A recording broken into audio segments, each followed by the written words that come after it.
好耐以前，小朋友捉棋之前一定要先行禮，表示尊重對手。請多多指教，韓兄你先請。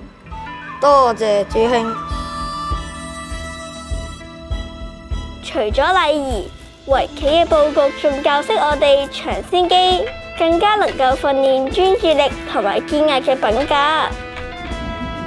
咦？咩事啊？天命最高，歡迎嚟到奇品坊。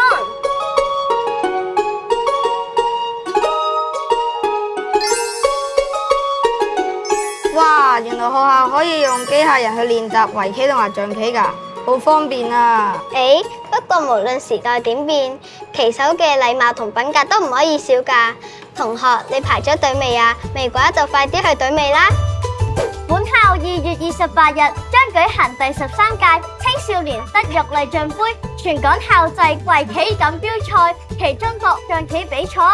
大家可以用 AI 或網上練習之餘，都可以喺真實嘅棋盤上面實踐技巧同品格㗎。實在太興奮啦，直頭唔想返古代啦！我哋比賽見，拜拜。